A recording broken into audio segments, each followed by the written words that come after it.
This box has traveled halfway around the world, and I have no idea what's inside.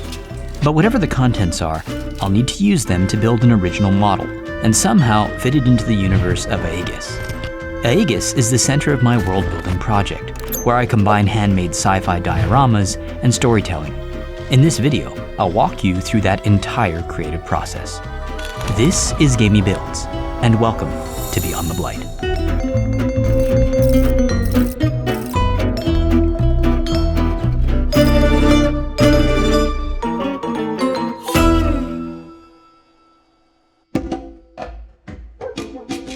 A few months ago, I reached out to fellow model-making YouTuber Scale Model Geek.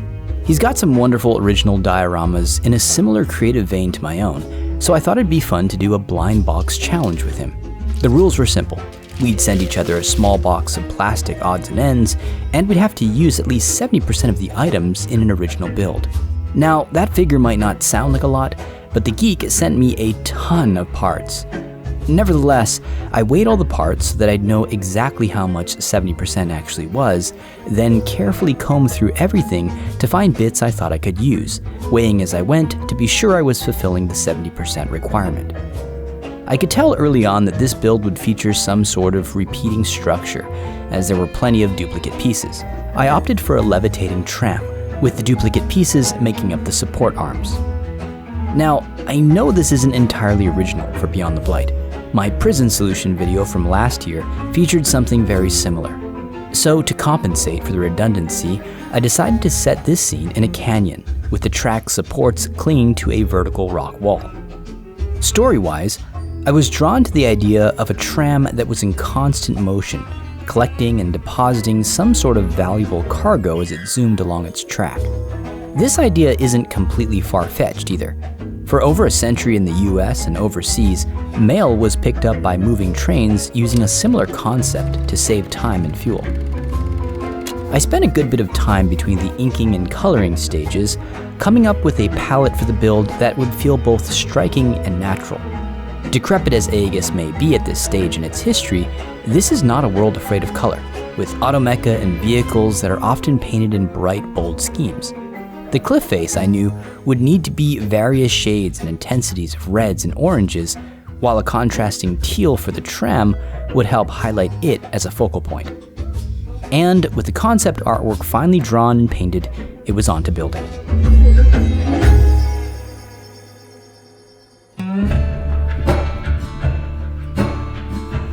While it was certainly a challenge working so many of the pieces into the concept, the actual construction went fairly quickly. Scale Model Geek has a real knack for 3D design, and his prints were absolutely brimming with rich detail and a bulky industrial look that felt right at home in my world. What did require some problem solving was getting the struts strong enough to actually be able to support the weight of the tram and all the pipes and cables running beneath the track. Gorilla Glue was used on these joints to ensure a strong connection, and once the glue had dried, I needed a way to attach these two pieces. It was easy enough to just drill a hole for a connecting rod into these solid plastic arms, but the larger pieces needed first to be filled with some expanding foam. Once that had dried and been cleaned up, I used bits of an old airbrush needle and a bunch of Gorilla Glue and super glue to attach everything together. After this had dried about a day later, I started detailing some of the flat surfaces. My fastest, easiest method for this is simply taking an overhead picture of the objects, importing it into a vector artwork program like Adobe Animate, and then playing around with shapes until I find something I like. These pieces were then laser cut from 1mm chipboard, coated in Mod Podge, then superglued to the plastic. They really help to break up some of the flat planes with finer, more intricate detail.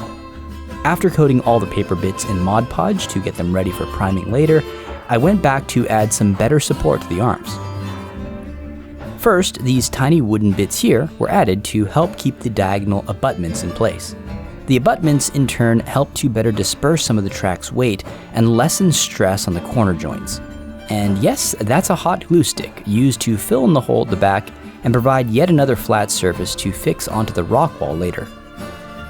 After all 3 arms were done, I began work on the hubs seen here. To unify their design, these hubs were modified slightly so that I could add these funnel shapes. To further support the weight of everything, I added these trusses to the underside of the supports. The blue masking tape helped me line everything up before marking the trusses and slicing away the excess. Super glue and a dusting of baking powder helped fuse everything together. Finally, to add just a bit more visual interest to the bottom of the arms, I glued on some tank treads for my box of parts.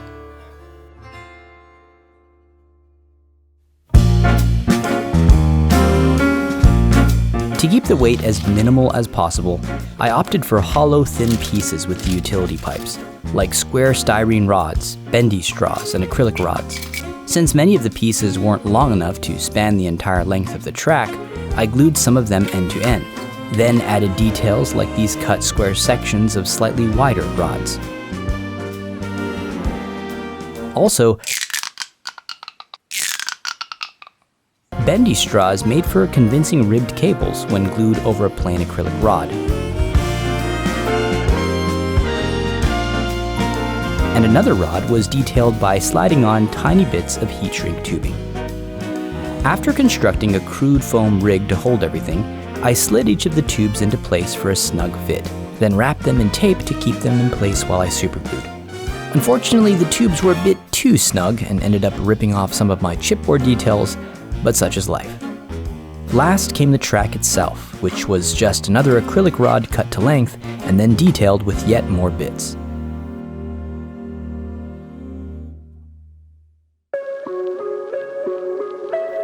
During the concept stage of this build, I dusted off this helicopter model I'd picked up a few months back on eBay. I try to reorient larger model kit pieces to make them less recognizable, which is why I flipped this Sikorsky helicopter upside down. I then trimmed away the tail section with my jeweler saw. I also glued in the windows after taping up the visible parts, which would protect them from paint later on. Whether vehicles or structures, projects become a lot more complex once interiors become visible.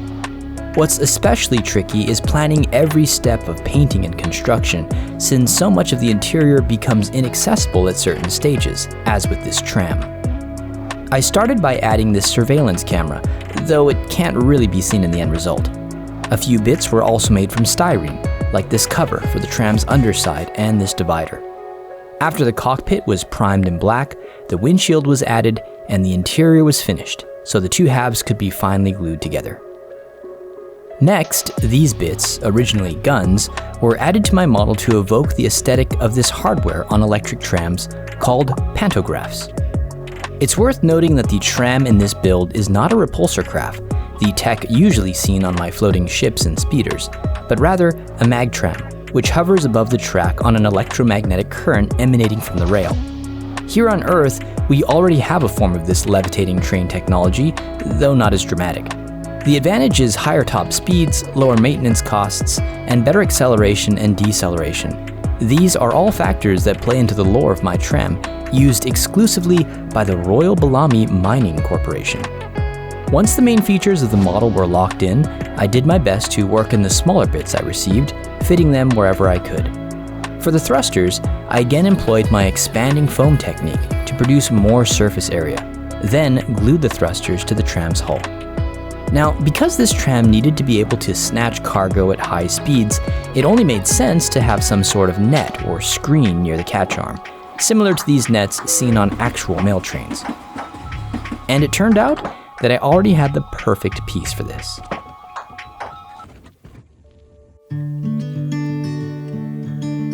To facilitate the cargo handoff, I needed to build a crane similar to the one seen here.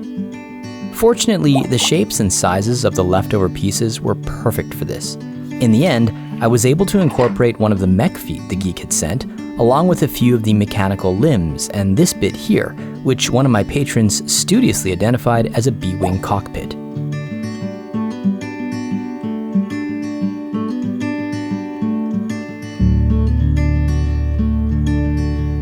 There was some problem solving needed on the broken crane arm, But after snipping away this bit here and simply replacing it with another part I received, it really wasn't noticeable. And with that, the crane was done.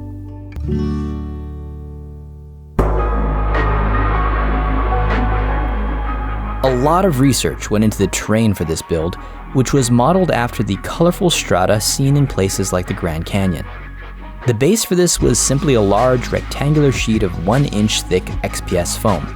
A few valleys were carved in first, and then many horizontal cuts were made in the foam. Shorter vertical cuts were then added to break the bands into smaller sections. With these cuts in, the rocks could be randomly chipped and torn away, leading to an appearance similar to sedimentary rock. To roughen up the smooth foam, I rolled on some crumpled aluminum foil. A wire brush also helped create finer horizontal scratches in the rocks. Last came the texture paste, made from water, Mod Podge, acrylic paint, and plaster of Paris. Applying this paste did a few things. First, it helped to harden and strengthen everything, making the foam a lot easier to work with.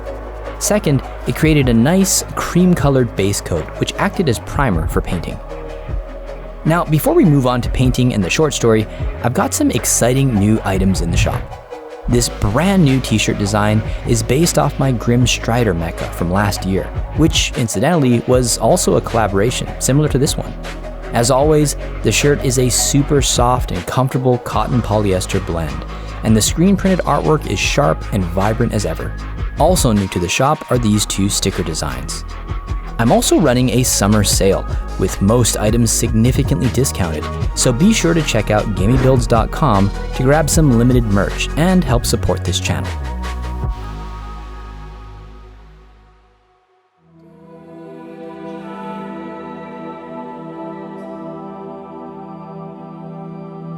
"Let me get this straight," the man said, his arms crossed tightly against his chest as he leaned back in a creaking chair.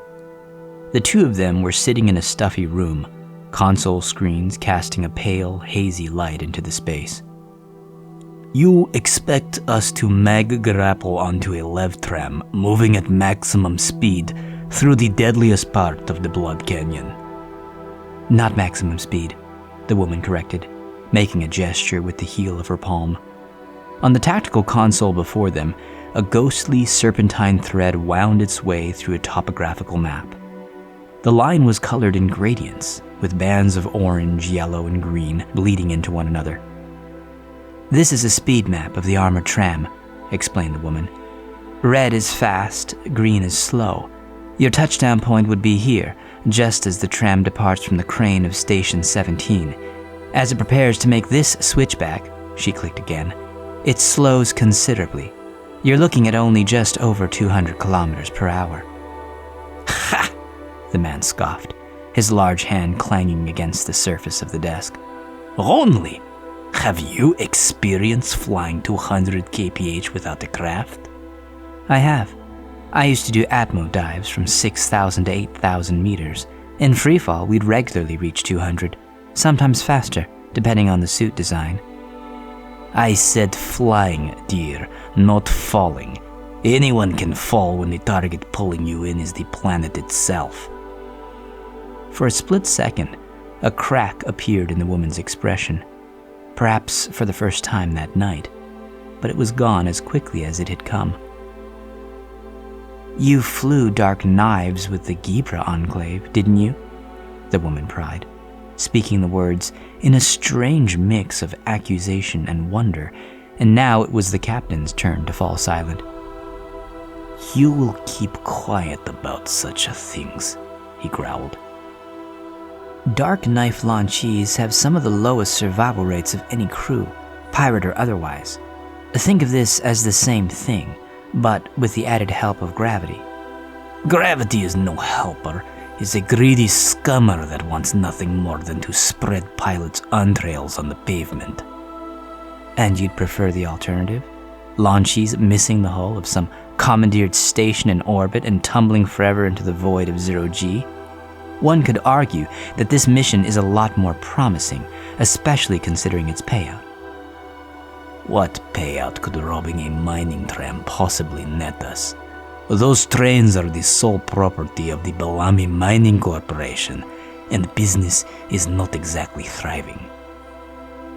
The corners of the woman's mouth curled upward in a coy smile. Actually, that's part of what makes this such a unique opportunity. There's only one tram running the entire Bellamy circuit right now. If we nab it according to plan, near the end of its route, it'll be carrying a full payload. We can't guarantee what the exact amount will be, of course, but our intel estimates between 140 to 170 million ings worth of uncut gems. The captain fell silent as the woman wriggled her palm again, and a new display flickered into focus on the screen. These are the maintenance logs for all the security automecha owned by the mining corporation. The woman smeared her finger across the screen, magnifying the figures. There's been a significant drop in maintenance requests, particularly for the M1 units, which are what the Bellamy favor using on the trams. I've had drones surveilling the track for months. They don't appear to have any security mecha on board the trams at all. Surely the Bellamy family is not so stupid that they would have their precious jewel trains whizzing around unprotected. The tram's exterior hulls are still heavily armed. Since no one's tried intercepting one of these things in a long time, they probably figured they could spare the interior security forces somewhere else. My guess is they've sent them underground to defend the mining camps. And what about those exterior guns? How do you envision getting past them?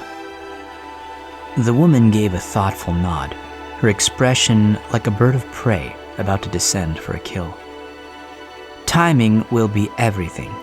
When the tram makes the handoff with the cargo crane, there's a brief window when the tram guns go offline. Obviously, they don't want to risk the weapons accidentally damaging the crane or the cargo bags. How brief are we talking? 27 seconds. The captain exhaled his despair in a prolonged sigh. How long is the cargo hanging from the cable crane before pickup? But the woman was already ahead of him, her head shaking dismissively. I know what you're thinking. Try snatching the cargo before the tram gets there, but it's no good. The cable will only release when it's grabbed by the tram arm.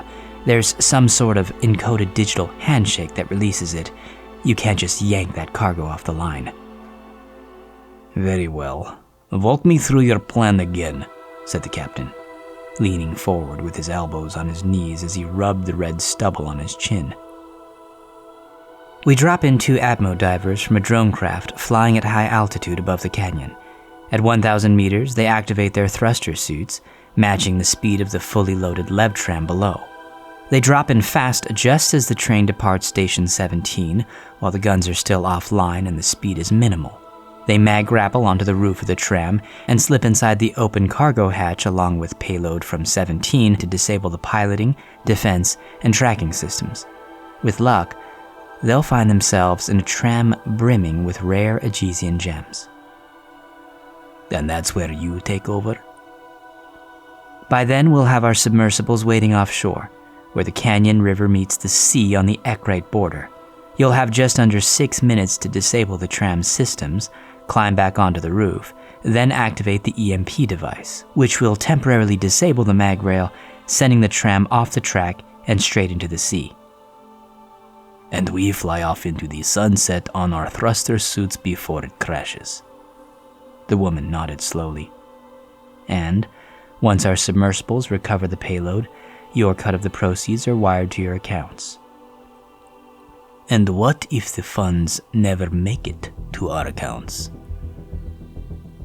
We're only here to take back from the Empire what was earned off the backs of our laborers, Captain. If we were to withhold your wages, we'd be no better than the Bellamy themselves, and I'd rather die than have any such thing said about me. So, what do you say?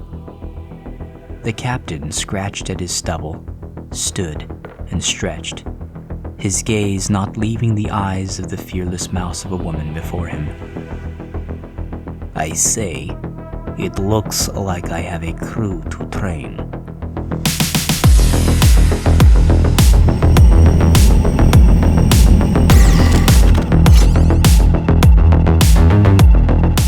Thank you all so much for watching. And of course, a special thanks to Scale Model Geek for sending me such amazing pieces to work with. Be sure to check out his side of the collab next. And until next time, this is Gamey Builds. Over and out.